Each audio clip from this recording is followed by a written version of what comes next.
चमत्कारों में ऐसा है कि हमारे वैष्णव में अगर वो वैष्णव हैं तो उनको ये सब छोड़ देना चाहिए, क्योंकि ये मीडिया में हाईलाइट होने के तरीके हैं। अगर हम रामचरितमानस को लें और धीरेन्द्र शास्त्री यदि राम कथा करते हैं तो हमारे रामचरितमानस में एक ही बात कही गई है कि कोई भी तंत्र मंत्र क्रिया से चमत्कार दिखाना ये नरक में जाने का रास्ता है। और कथा में जैसे राम भद्राचार्य जो जगत गुरु रामानंदाचार्य इतनी बड़ी पदवी पे है, देश में आज उतना सम्मान है, लेकिन मैं यह आज तक नहीं समझ पाया कि इतना बड़ा धर्माचार्य इतनी नीचाई पर गिर गया है कि उन्होंने ये कहा है कि मैं धीरेन्द्र कृष्ण शास्त्री का चेला हूँ, जिसको जो करना हो सो कर लो। सिद्धियां और शक्तियां ये प्रकृति के साथ जुड़ी हुई हैं, किसी के बाप की बपौती नहीं है। आचार्य देव मुरारी बापू वृंदावन इस वक्त हमारे साथ मौजूद हैं। इनसे हम पूछेंगे जो धीरेन्द्र कृष्ण शास्त्री के ऊपर आरोप लग रहे हैं उनके बारे में। आचार्य जी, आपका टीवी 24 न्यूज़ पे स्वागत है। पंडित धीरेन्द्र शास्त्री पर ये आरोप लग रहे हैं कि उनके जो चमत्कार हैं वो सत्य नहीं है, इस पर क्या कहना चाहेंगे आप? नहीं, चमत्कारों में ऐसा है कि हमारे वैष्णव में अगर वो वैष्णव हैं तो उनको ये सब छोड़ देना चाहिए, क्योंकि ये मीडिया में हाईलाइट होने के तरीके हैं। अगर हम रामचरितमानस को लें और धीरेन्द्र शास्त्री यदि राम कथा करते हैं तो हमारे रामचरितमानस में एक ही बात कही गई है कि कोई भी तंत्र मंत्र क्रिया से चमत्कार दिखाना ये नरक में जाने का रास्ता है। जो भरत जी ने स्वयं माता जी से कहा है कि जो लोग अघोर सिद्धि करते हैं, तंत्र मंत्र दिखाते हैं, उनको नरक में जाना पड़ता है। तो ये मैं स्पष्ट कर देना चाहता हूँ, कोई भी कथावाचक इस तरह का कार्य ना करे। हमारे सनातन धर्म में जो नियम है, जो परंपराएं हैं, वो केवल यही है कि लोगों को अपनी वाणी के द्वारा, अपने वक्तव्य के द्वारा, अपनी भक्ति और ज्ञान के द्वारा सद्मार्ग पर लाना, न कि चमत्कार दिखा करके जनता को जुटाना और अनर्गल वक्तव्य देना। मैं इसके खिलाफ हूँ। मैंने भी धीरेन्द्र शास्त्री की कथा भी सुनी है, और कथा में जैसे राम भद्राचार्य जो जगत गुरु रामानंदाचार्य इतनी बड़ी पदवी पे है, देश में आज उतना सम्मान है, लेकिन मैं यह आज तक नहीं समझ पाया कि इतना बड़ा धर्माचार्य इतनी नीचाई पर गिर गया है कि उन्होंने ये कहा है कि मैं धीरेन्द्र कृष्ण शास्त्री का चेला हूँ, जिसको जो करना हो सो कर लो। धीरेन्द्र शास्त्री जैसे ना जाने कितने लोग उनके पीछे हैं, हम लोग भी उनका सम्मान करते थे, लेकिन जब उनकी यह बात देखी तो मुझे ये लगा कि राम भद्राचार्य जगत गुरु चित्रकूट जो सूरदास जी हैं, उन्होंने जब इतना छोटापन दिखा दिया तो मेरे मन में घृणा पैदा हुई कि वो भी धीरेन्द्र शास्त्री के चमत्कारों के चक्कर में अपने आप को इतना छोटा वक्तव्य दे दिए। और उन्होंने एक चैलेंज भी किया था कि मुझसे शास्त्रार्थ करने की तो बात छोड़ो, अगर मेरे चेला धीरेन्द्र शास्त्री से कोई शास्त्रार्थ कर ले तो मैं जानूं। जब मैंने धीरेन्द्र कृष्ण शास्त्री के द्वारा भागवत कथा का श्लोक श्रवण किया तो मेरा सर नीचा हो गया। पहला श्लोक भी वो शुद्ध नहीं बोल पाए, जिसके लिए इतने बड़े धर्माचार्य ने चैलेंज दे दिया कि मुझसे शास्त्रार्थ तो बाद में, पहले मेरे धीरेन्द्र शास्त्री चेला से शास्त्रार्थ करके कोई दिखाए। हमारे सनातन धर्म में धर्माचार्य जगत गुरु रामानंदाचार्य का एक बहुत बड़ा सम्मान है। अगर ऐसे लोग ही चमत्कार के प्रलोभन में आ सकते हैं, चमत्कार से प्रभावित हो सकते हैं, तो आज ये जो जनता धीरेन्द्र कृष्ण के पीछे दौड़ रही है और जो लोग भीड़ दिख रही है, तो वो कोई बड़ी बात नहीं है। तो ऐसे में हम लोगों को चाहिए कि इन सब बातों पर ध्यान रखते हुए हम लोगों को इन सब पर ध्यान रखते हुए हमको ये करना चाहिए कि धैर्य से हम लोग इसका सामना करें। और जो बात आई है चमत्कार की, अब जब चमत्कार दिखाएंगे तो उनके ऊपर आरोप भी लगेंगे। अगर वो साबित नहीं कर पाते हैं या ऐसा कोई किसी प्रकार का कार्य होता है तो उनको जवाब भी देना पड़ेगा।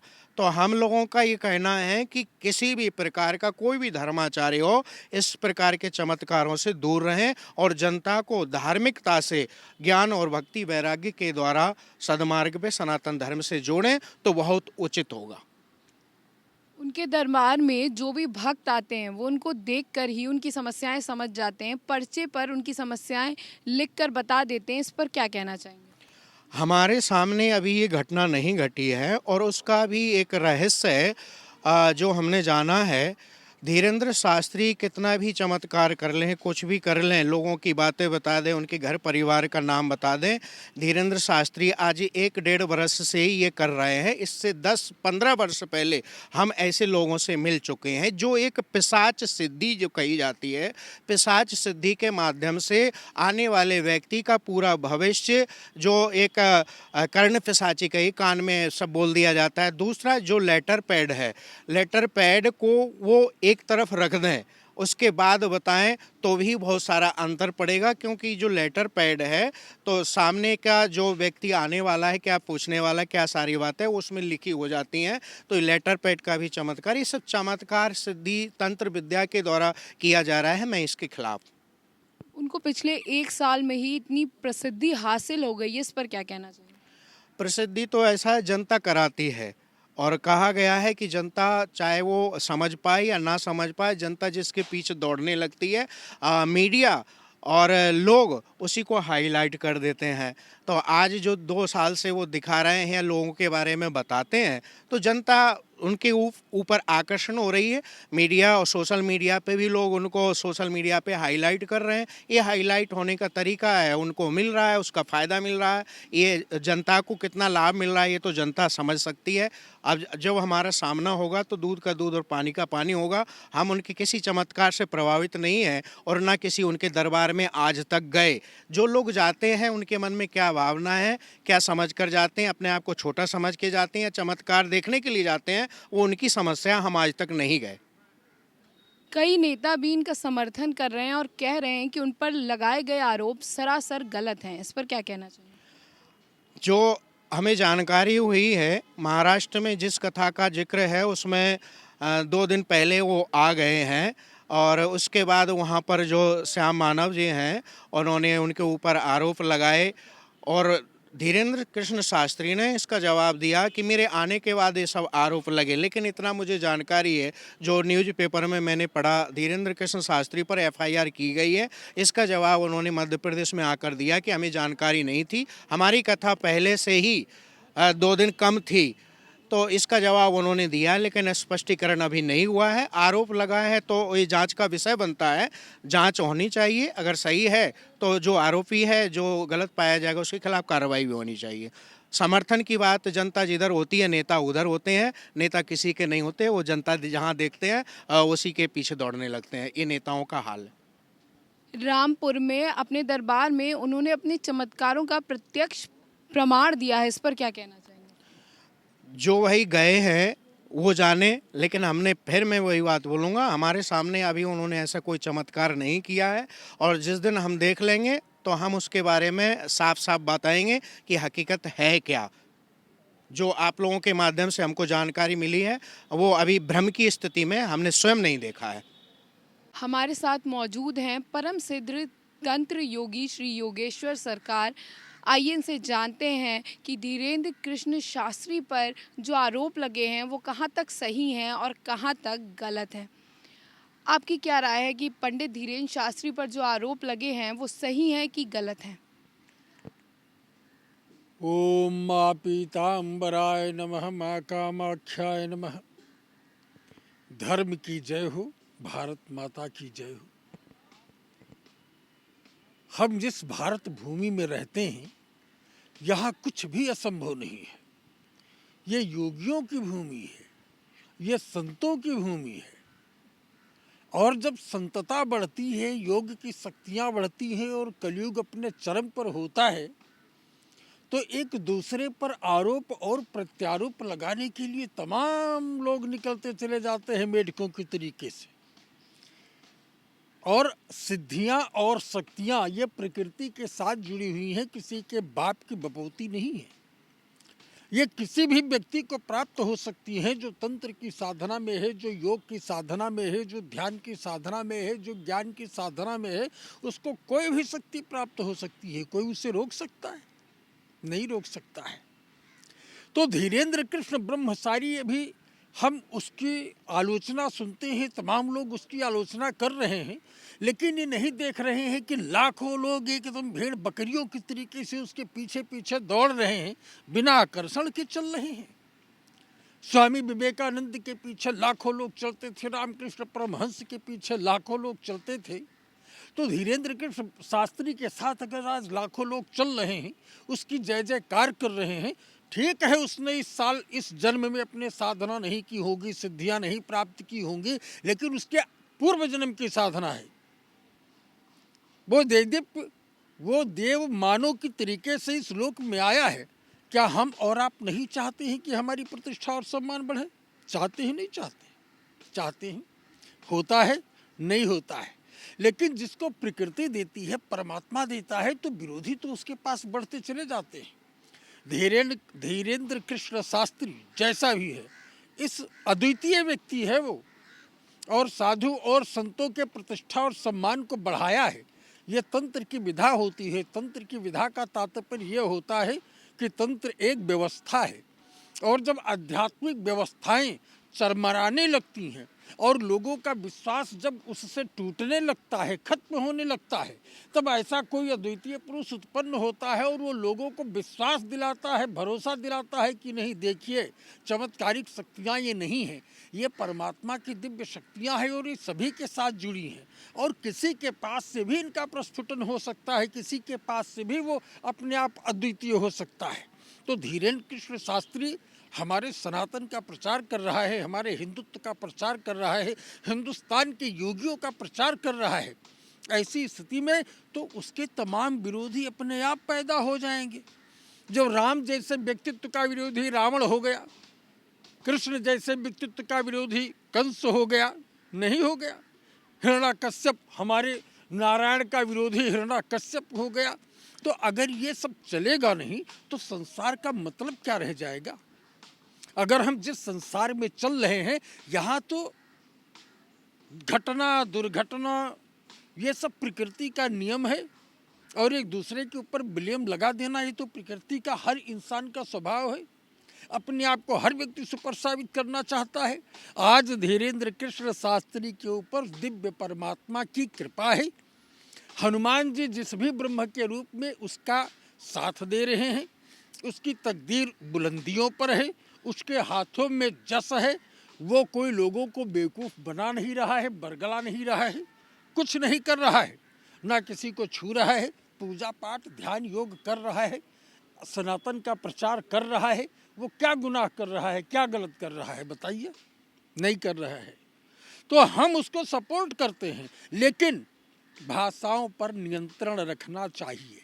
ऐसी भाषा किसी को नहीं बोलनी चाहिए जिससे किसी को तकलीफ हो, कोई भी हर्ट हो, चाहे वो संत समाज हो, चाहे वो साधु समाज हो, चाहे वो सामान्य समाज हो, चाहे जो भी हो। तो हमें उस देदीप्यमयी शक्ति को, उस ब्रह्म की दिव्य ऊर्जा को बहुत संभाल कर और बहुत प्रेम से लुटाना चाहिए, नहीं ये ज़्यादा दिन नहीं चलता है। और इन शक्तियों के साथ में घमंड नहीं करना चाहिए, अहंकार नहीं करना चाहिए, ये उस परमात्मा की कृपा और उसका आशीर्वाद समझना चाहिए, और जो भी उसके हाथों से हो जाए वो संसार का कल्याण करना चाहिए। यही मेरा कहना धीरेन्द्र कृष्ण शास्त्री के बारे में है कि धीरेन्द्र कृष्ण शास्त्री फिलहाल अभी उसका तकदीर साथ दे रहा है, परमात्मा की दिव्य शक्ति उसका साथ दे रही है, इसलिए विरोधी उसके पास अभी नहीं और बढ़ेंगे, और अनेक घटनाओं का सामना करना पड़ेगा उसको, अनेक परेशानियों का सामना करना पड़ेगा उसको। लेकिन ये समाज की देन है, अच्छा है, कोई बुरा नहीं है।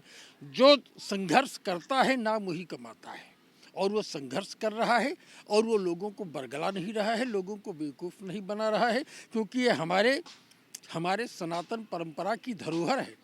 आध्यात्मिक चिंतन हमारे भारत की धरोहर है।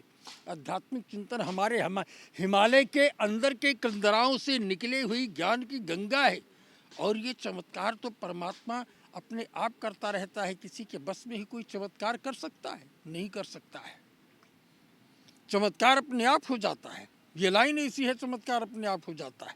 मैं जल की साधना करता हूँ, मैं गोमती में उतरता हूँ, मैं डूब नहीं सकता हूँ, मैं ऐसे लेटा रहता हूँ 18 घंटे में ऐसे बैठ के चला जाऊँगा इसके ऊपर, तो आप इसको क्या चमत्कार कहेंगे? नहीं, ये प्रकृति प्रदत्त है, उस ब्रह्म की कृपा है, उस परमात्मा की कृपा है, उसके ऊपर परमात्मा की कृपा है। उसको अपने वाणी पर नियंत्रण करना है, अपने संयम पर नियंत्रण करना है, किसी को हट नहीं करना है, किसी को तकलीफ नहीं देना है।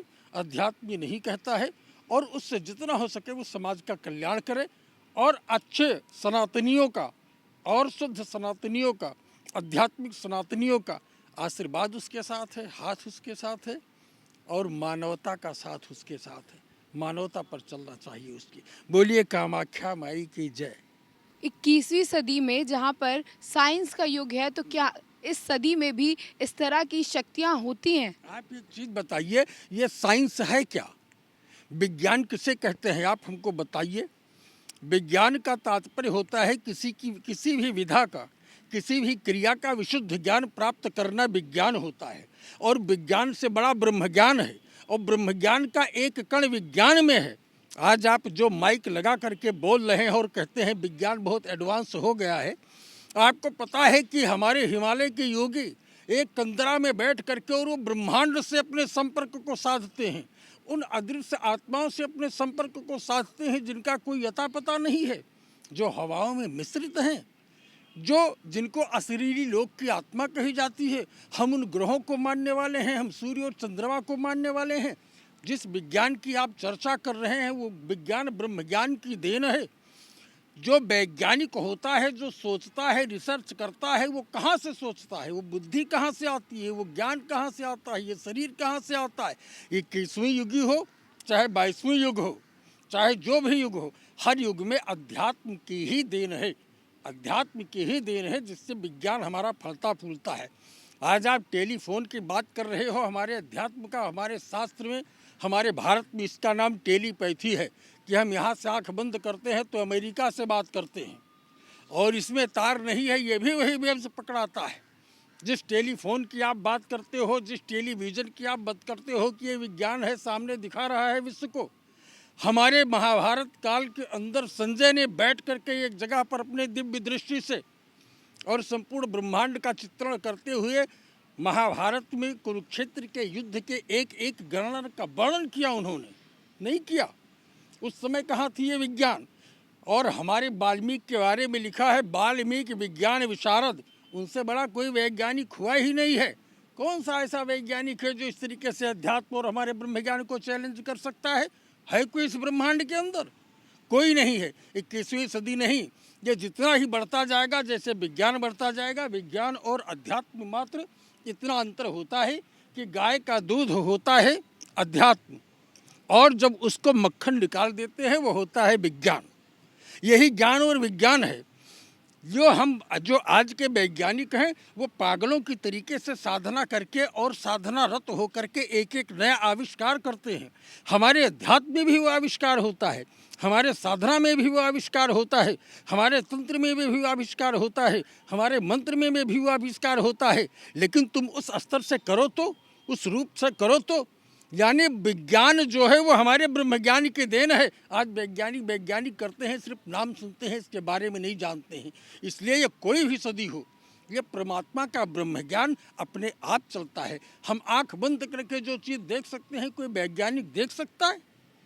लोग कहते हैं कि बताइए कि इस युग के अंदर लोगों का रोग कैसे ठीक हो जाता है बिना दवाओं के। अरे उन दवाओं में भी तो आध्यात्मिक क्षमताएं हैं, वो दवाएं कहाँ से बनती हैं? सूर्य के प्रकाश, सूर्य की रश्मियाँ, इनकी किरणें हर वनस्पतियों में, हर वस्तुओं में, हर विषयों में जा कर के पड़ती हैं, उन्हीं की दवाइयाँ बनती हैं। और जब डॉक्टर भी हार जाता है किसी पेशेंट को देखकर, तब कहता है अब इनको भगवान के सहारे छोड़ दो। वो ये नहीं कहता है कि मैं इसको ठीक कर दूंगा। किस विज्ञान की आप बात कर रही हैं? विज्ञान है, लेकिन हम अपने इस भारत देश के योगियों को, साधकों का आवाहन करना चाहते हैं इस रूप में कि जिस प्रकार से आज विज्ञान बढ़ रहा है उसी प्रकार से तुम अपने अध्यात्म को बढ़ाओ, तुम भी साधना करो। जो विज्ञान नहीं कर सकता वो आध्यात्मिक और ब्रह्मज्ञानी संत कर सकता है। दीदी धन्यवाद तंत्र गुरु जी का कि उन्होंने अपने विचार हमें बताया कि हमारे सनातन धर्म में खुद इतनी शक्तियां हैं कि विज्ञान आज उन्हें खोज रहा है। मैं ज्योति, TV 24 न्यूज़ से।